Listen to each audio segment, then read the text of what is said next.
जय मसीह की प्रिय विश्वासी भाई एवं बहन, प्रभु यीशु का हम धन्यवाद करें एक और आनंद से भरे सुंदर समय के लिए। हमारा प्रभु, हमारा उद्धारकर्ता हमें प्रतिदिन हमारे आत्मिक जीवन में अपनी आशीषों से भरता है और प्रभु की यही इच्छा है कि हम आत्मिक जीवन में आगे बढ़ें। यही आज का हमारा मनन है जो इब्रानियों 12 अध्याय के 1 से लेकर 2 पदों तक में पाया जाता है। इस कारण जबकि गवाहों का ऐसा बड़ा बादल हमको घेरे हुए है, तो आओ हर एक रोकने वाली वस्तु और उलझाने वाले पाप को दूर करके वह दौड़ जिसमें हमें दौड़ना है, धीरज से दौड़ें और विश्वास के कर्ता और सिद्ध करने वाले यीशु की ओर ताकते रहें, जिसने उस आनंद के लिए जो उसके आगे धरा था, लज्जा की कुछ चिंता न करके क्रूस का दुख सहा और परमेश्वर के सिंहासन की दाहिनी ओर जा बैठा। प्रभु को धन्यवाद हो, जिसने भी प्रभु यीशु के उद्धार को जान लिया है, पा लिया है।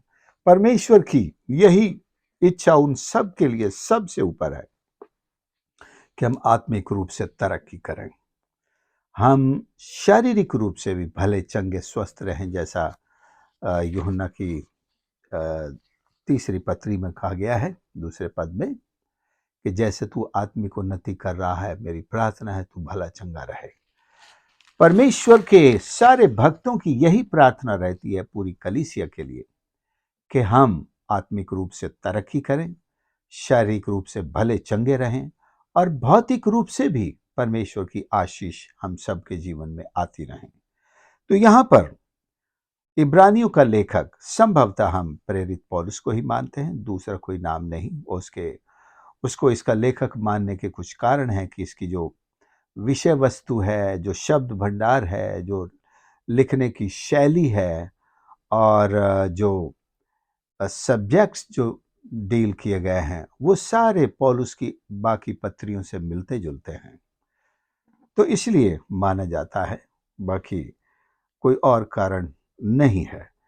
तो हर एक मसीही को आगे बढ़ने के लिए आत्मिक जीवन में कुछ रोकने वाली वस्तुएं और कुछ उलझाने वाले पाप अभी भी उनके जीवन में, शरीर में तो हो सकते हैं।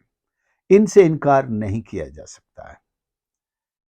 ऐसी कोई भौतिक वस्तुएं हो सकती हैं, ऐसी कोई संगति हो सकती है, शारीरिक दुर्बलताएं हो सकती हैं, कमजोरियां हो सकती हैं, कोई बीमारियां हो सकती हैं, जो हमको मसीही जीवन में जिस तत्परता से, जिस मुस्तैदी से और जिस हिम्मत, जोश और जज्बे के साथ हमको आगे बढ़ना चाहिए, दौड़ना चाहिए, वो नहीं कर पाते हैं। तो हमें, जैसे हम प्रार्थना में गाते हैं, प्रार्थना की चाहत हम में तू भर, प्रार्थना के सुनने वाले, प्रार्थना की चाहत हम में तू भर। सबसे पहली बात, जरूरत तो यही है कि हमारे अंदर परमेश्वर की भक्ति की चाहत या उसका जज्बा बहुत गहराई तक भरा होना चाहिए। जैसे कहते हैं ना, कूट कूट के भरा होना चाहिए। बचपन से माता पिता उस जज्बे को हमारे अंदर जबरदस्ती भरते हैं, हमको ताड़ना देकर भरते हैं। अगर ये पद याद नहीं करेगा तो तुझे नाश्ता नहीं मिलेगा, अगर तू स्कूल नहीं जाएगा तो ये चीज तुझे नहीं मिलेगी, अगर तू पास नहीं होगा तो मैं ये तुझे नहीं दिलाऊंगा। हमारे अंदर पढ़ाई का जज्बा भरने के लिए, लगन भरने के लिए हमको तरह तरह के लालच दिए जाते हैं, और लालच से अगर हम उस जज्बे को नहीं अपना पाते तो फिर डर भी दिखाया जाता, अगर तू फेल हो गया तो मैं बहुत पीटूंगा। कई कई माता पिता ऐसा भी आजकल तो नहीं कह पाते हैं, क्योंकि बच्चे कुछ भी रिएक्ट करने लग जाते हैं, लेकिन पुराने जमाने में ये भी कहा जाता था, तू फेल हुआ तो पिटेगा। मतलब यही है सारी बातों के पीछे कि उसके अंदर एक जुनून के, एक जज्बे को पैदा करना है। यही तो परमेश्वर भी हमारे अंदर करना चाहता है कि हमारे अंदर मसीही के सेवा के लिए, मसीह के प्रति प्रेम के लिए, मसीह की भक्ति के लिए एक ऐसा सुपर जज्बा होना चाहिए कि हम अपने हर आराम को छोड़कर, संसार की, दुनिया की हर प्राथमिकता को पीछे छोड़ते हुए मसीह की भक्ति, उसकी संगति, उसकी सेवा, उसकी आराधना के जज्बे में ऐसे खो जाएं कि हम दूसरे लोगों को भी इस जज्बे की एक ऐसी यानी कि इच्छा लगा दें कि वो भी हमें देख करके हमारे साथ हो जाए, हमारे समान हो जाए। तो वो कहता है, आओ, हर एक रोकने वाली वस्तु। मान लीजिए आपको सुबह उठ के प्रार्थना करनी है, तो कौन सी वस्तु आपको रोक सकती है? एक दुर्बल शरीर, नींद नहीं हुई, या और कोई सुस्ती, लापरवाही, या कोई शरीर में तकलीफ है? ये चीजें आपको सुबह सुबह उठकर ईश्वर की भक्ति करने से रोक सकती हैं, रोकती हैं। और दूसरी जिम्मेदारियां, वो कहते हैं मुझे उठ करके बहुत सवेरे ड्यूटी के लिए भागना होता है, ट्रेन पकड़नी है, दूसरी जगह 100 किलोमीटर जाना है, वहां से बहुत देर से आता हूँ, बहुत थका हुआ आता हूँ, खाना खाता हूँ, सो जाता हूँ, फिर बड़े सवेरे उठ के फिर भागना। ये सब चीजें हमें आत्मिक जीवन में आगे बढ़ने से रोकती हैं। तो हमें अपने जीवन को एडजस्ट करना होगा कि हम जो कैसर का है वो कैसर को दें, और जो ईश्वर का है वो ईश्वर को दें। कैसर के लिए तो हम पूरा दिन देने के लिए कितने भागे फिरते हैं, लेकिन जहां प्रभु को देने की बात आती है तो हमारे पास कहने के लिए है, देखिए सारा दिन तो मेरा इसमें चला जाता है, समय बचता ही नहीं। कैसर के लिए तो पूरा दिन है, लेकिन प्रभु के लिए समय बचता ही नहीं है। हम थक जाते हैं जब प्रभु की बात आती है, हम थक जाते हैं। तो ये रोकने वाली वस्तुएं, रोकने वाले काम, रोकने वाली एजेंसियां, संस्थाएं, लोग, परिस्थितियां, काम, जिम्मेदारियां, कई जिम्मेदारियां भी रोकती हैं प्रभु के कामों से हमें। नहीं तो कईयों को मैंने यहां तक कहते सुना है, उनका कुत्ता, उनका बिल्ली, उनका तोता, ये उनके आत्मिक विकास में रुकावट है, उनकी देखभाल के लिए सब। भेड़, बकरी, खेत खलियान, ये सब रुकावट बन जाते हैं। मतलब जो आशीषें प्रभु ने दी थी, धन्यवाद देना चाहिए जिनके लिए, और वो आशीषें रुकावट बन रही हैं प्रभु में बढ़ने के लिए, उसकी संगति में आगे बढ़ने के लिए। दूसरी तरफ कुछ पाप भी होते हैं जो अभी भी हमारे शरीरों में हमने उनको रोक कर रखा है, बना कर रखा है, या पालते रहते हैं। कभी कभार उनके शारीरिक आनंद लेते रहते हैं, प्लेजर्स लेते रहते हैं, लेकिन वो पाप मसीही जीवन में आगे बढ़ने से रोकते हैं, आत्मिक आशीषों को पाने में रोकते हैं, प्रार्थना के जीवन से भी रोकते हैं, ईश्वर के वचन की संगति से भी रोकते हैं।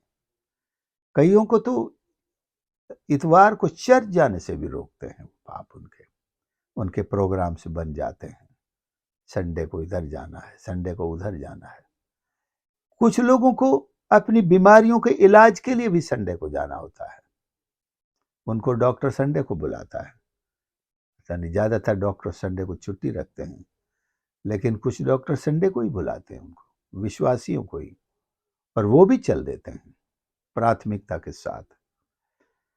तो ये हमारे पाप हैं जिनसे हम अलग नहीं होना चाहते, जिनको हम छोड़ना नहीं चाहते, जिनको हम ऐसी मजबूरी कहते हैं कि जाना तो पड़ेगा ही। लेकिन सोच कर देखें, आपका चंगा करने वाला परमेश्वर आपसे क्या कहता है? तेरा चंगा करने वाला परमेश्वर मैं हूं, तेरा छुड़ाने वाला यहोवा परमेश्वर मैं हूं। और हम छुटकारे के लिए बाबाओं की पुड़िया फांकते रहते हैं। इस लत से मुझे छुटकारा देने के लिए क्या करूं बाबा जी? बोले ये पुड़िया खा लो। नहीं हुआ फायदा, अब दूसरी जगह क्या करें? ये ताबीज बांध लो। जबकि हमारा छुड़ाने वाला परमेश्वर हमको अपने पास बुलाता है, क्यों नहीं छूट सकते हम?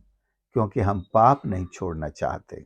हम बुराई से कैसे छूटें? क्योंकि हर पाप के पीछे बुराई की आत्मा लगी हुई है, और वो बुराई तो दिखती है हमको, लेकिन उसके पीछे जो आत्मा ने बंधन में बांध रखा है, उसको तो प्रभु यीशु से ही छुटकारा मिलेगा हमें।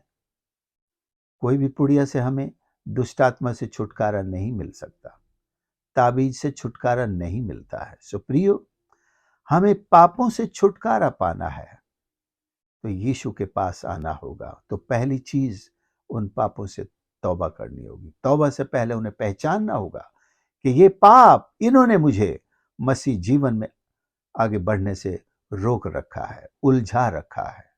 उलझाने वाले पाप और रोकने वाली वस्तुएं, the things that stop us from growing in the image and likeness and our spiritual life in Jesus, वो हमें रोकती हैं।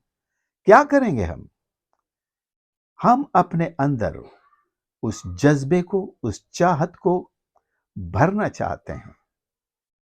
इसीलिए तो मसीह ने ऐसे व्यक्ति से कहा है जो अपने ऐसी चाहत पर जयवंत होता है, ऐसी शारीरिक दुर्बलता पर, कमजोरी पर जयवंत होता है कि मैं नहीं, मैं ये करूंगा, मैं मसीह के साथ ऐसे चलूंगा, मैं उसका वचन पढ़ूंगा, मैं उपवास भी करूंगा, मैं प्रार्थना भी करूंगा, मैं प्रभु के भवन में जाऊंगा, प्रभु के लोगों के साथ बैठकर आराधना करूंगा। ये एक कमिटमेंट की जरूरत होती है, और उन सारी कमजोरियों से तौबा करनी होती है। उन सारे पापों को पहचान कर छोड़ने के लिए प्रभु से सहायता मांगनी होती है, और अपने जज्बे से कहना होता है कि मैं आज से इन सब को छोड़ता हूं। फिर प्रभु हमें मदद करते हैं, उनसे दूर रहने में सहायता करते हैं, और फिर प्रभु की संगति में अब जब ज्यादा बढ़ेंगे तो पापों से दूर रहेंगे। जब संगति में भी नहीं जाएंगे तो फिर तो जैसे दुष्ट आत्मा एक निकाल दी जाती है और वो साथ लेकर अपने उसी घर में आती है और झाड़ा बुहारा साफ सुथरा पाती है, तो मजा करती है।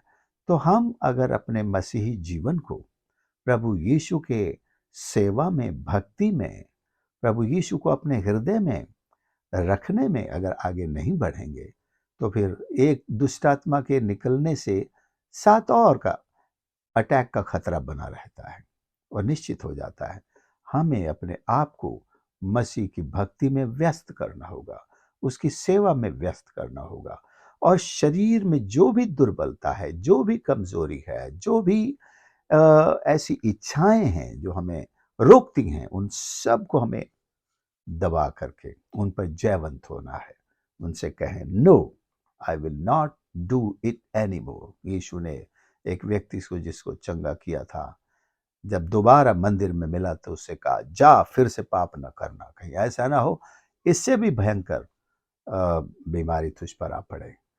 तो जब हम जिस चीज से छुटकारा पा चुके हैं, चंगाई पा चुके हैं, प्रभु के नजदीक आ चुके हैं, अगर उसकी संगति में नहीं बढ़ेंगे, फिर से पाप करने की प्रवृत्ति से बाहर नहीं आएंगे, बाज नहीं आएंगे, तो फिर हम उससे भी भयंकर परिस्थिति में गिर सकते हैं। तो प्रियो, हमें चाहिए कि हम हर एक रोकने वाली वस्तु को अपने जीवन से दूर करें, उलझाने वाले पापों को दूर करें। और दूसरे, इसी पद में हमने शुरू में पढ़ा कि बड़ा बादल, गवाहों का एक ऐसा बड़ा बादल हमको घेरे हुए है।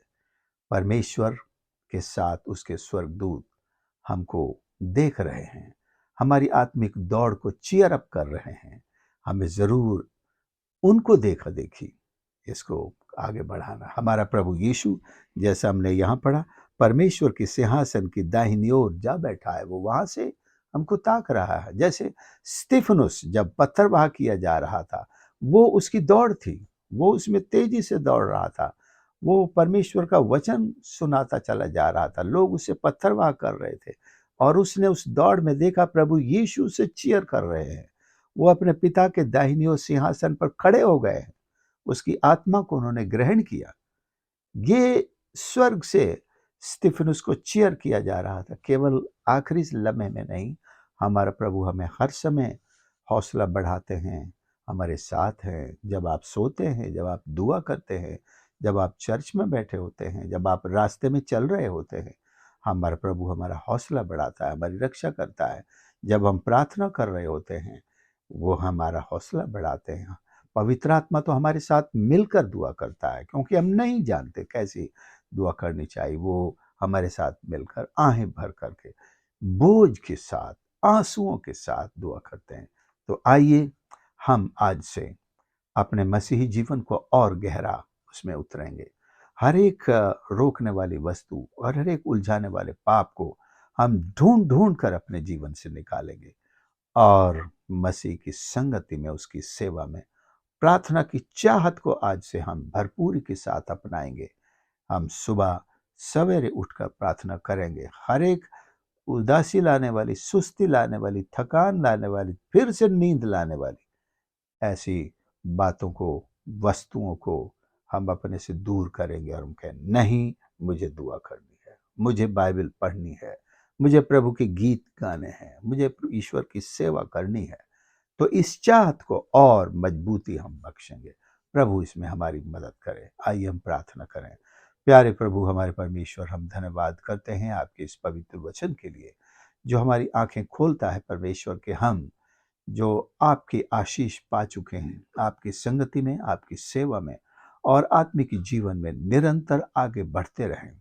हमारी हर एक ऐसी कमजोरियों को, रोकने वाले पापों को, वस्तुओं को हमारे जीवनों से दूर कर प्रभु तेरे लहू के छिड़काव से हमें बल दे और सामर्थ दे, और हम जयवंत से भी बढ़कर परमेश्वर आपके आत्मिक बातों में आगे बढ़ने वाले और आपके स्वरूप को और समानता को और सुंदर निखारने वाले बन सके। प्रभु जी हमारी सहायता कर परमेश्वर, हर एक सुनने वाले को आशीष दे। प्रार्थना धन्यवाद के साथ उद्धारकर्ता प्रभु यीशु के नाम में मांगते हैं, आमीन।